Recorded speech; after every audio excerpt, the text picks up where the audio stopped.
then isn't He going to take care of us automatically? Well, why do we even have to think about serving ourselves? See? To have that kind of a double mentality, this is called double think. Double think. It means that I'm thinking of both sides, or both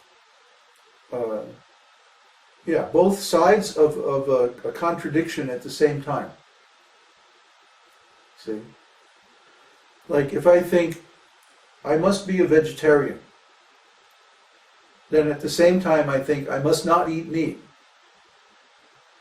That's double think. No, am I trying to stop eating meat, or am I trying to be a vegetarian? Those are two different things. Well, you might say, well, yes, stopping eating meat is part of being a vegetarian. Yes, it's part, but it's not all. Why am I a vegetarian? For ethical reasons? For reasons of health? Or because Krishna told me to be vegetarian? Because I can't offer non-vegetarian food to Krishna? That's why we're vegetarians. Because Krishna won't accept non-vegetarian food. If Krishna said it's okay to eat meat, we'd be serving steak here every day. But Krishna doesn't accept. See? So we don't offer foods that Krishna won't accept. That's why we don't eat onions and garlic. They're not in the mode of goodness. And Krishna says, I only accept offerings in the mode of goodness. So, okay. I happen to like garlic, personally. But Krishna doesn't want, so we don't accept.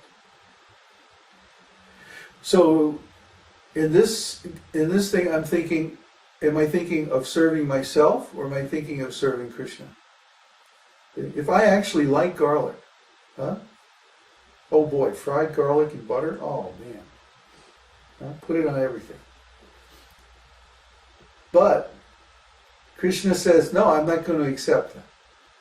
So out of love for Krishna, we don't do that. You see? Then we automatically are supported by Krishna, protected by Krishna. We get knowledge from Krishna. He reveals all this transcendental stuff to us. It's so cool. Yeah, I'll gladly trade eating garlic for that. No problem, no question whatsoever. So try to understand. We're not thinking, when I'm doing devotional service, how I'm going to benefit. No, it's up to Krishna. That's Krishna's job. Let Krishna handle that. Yo vididhati kaman. Let him be the supplier. Let him be the controller of how he reciprocates with us. Our job is simply to please Krishna. That's our role. And then he can reciprocate any way he likes. And guess what? He's going to reciprocate better than if we make him our order supplier by thinking every time I do this for Krishna, he's going to do something for me. The point is not to think of Krishna as our order supplier. The thing is to think of Krishna as someone that we love. But we just love Krishna. Doesn't matter why. If we start thinking, why do I love Krishna? That means it's conditional love. That's a very low grade of love.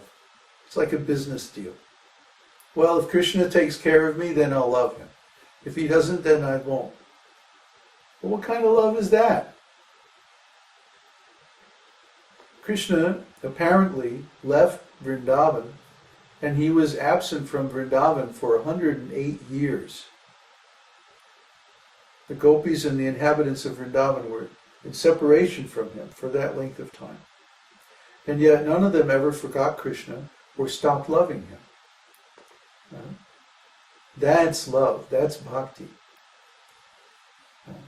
So the question is, do we really love Krishna? Or are we just doing this service as some kind of business? See? We're saying real bhakti, pure bhakti, means anyabhilashita sunyam. Shunyam. Anyabhilashita shunyam. That we serve Krishna without any motivation or without any cause. Anyabhilashita shunyam. Shunyam means like pure. It's pure love. It doesn't have any cause. It doesn't have any object except for Krishna himself. See? We're not doing this because we want to get something from Krishna. No, we're just doing it because of Krishna. Because Krishna exists. We love him. Try to understand. It's so very high. But yet, this is the natural position of the living entity, because in the spiritual world, there is no lack of anything. There's no problems, there's no suffering, there's no time, no birth, death, old age, disease, no lack, no conflict, no ignorance. Everyone has full knowledge of everything. So we just love Krishna. That's it. It's unconditional. It's self-referential. It's recursive. Try to understand. I keep running into this problem, trying to explain love of Krishna to people. The love of Krishna has nothing to do with anything but Krishna. It is itself its own source and its own motivation. That love of Krishna itself is so wonderful that just by loving Krishna, all our desires are satisfied. I told the story of Kolavecha Sridhar. Kolavecha Sridhar was an old man, and he was very, very poor. He was so poor, his only business was making these little leaf cups. You go to India, even today, you can get these little leaf cups made from a leaf with some toothpicks through it to keep it together. And they serve yogurt and stuff like that in these cups. So that was his business. He made these leaf cups and he sold them to other people for just very little money. And he was so poor that the roof of his house was falling in and he couldn't get it repaired. He couldn't afford to have, some guy come out there and just reweave the bamboo and fix the roof in his house. A half a day's work. But still, he couldn't afford it. So Lord Chaitanya used to visit him, and he would tease him. Oh, Kolavecha, you're so poor. You just must be that Krishna doesn't like you. He's made you so unfortunate and so poor.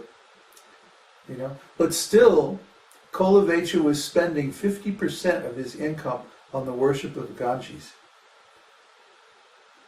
Every day he would go down to the Ganges, he would buy a garland and flowers, and he would worship the Ganges. And Lord Chaitanya appreciated this very, very much. Because here's a man who has almost no income, almost no possessions. His house is falling down, everything. And still he's spending 50% on the Ganges, worshipping the Ganges. Try to understand, this is love. This is devotional service. This is sacrifice. See? A person who is in love doesn't care about anything. Have you ever been in love? You don't care about anything. Do we have any money? Who cares? Are we out of food? Who cares? Just love, love, love. That's all you think about. And the love itself is fully satisfying. Even if you can't do anything about it, or even if there's some obstacles in the way, just the fact that you're in love is fully satisfying. It's an aesthetic satisfaction. An encounter with perfection, with total beauty. That's love. So when you have love for Krishna, you're in love. Try to understand. You're in love. I'm a 62-year-old man. I'm in love. That's why I smile a lot. Yeah, my body is falling apart. I don't care. Sometimes Uddhava makes me go to the doctor. I get a little medicine and I try. It doesn't really fix anything. But it makes him happy. But I'm in love. So what? You see? Just like I made the example so many times, someone like Bill Gates has so much money, more than he can ever use in his lifetime.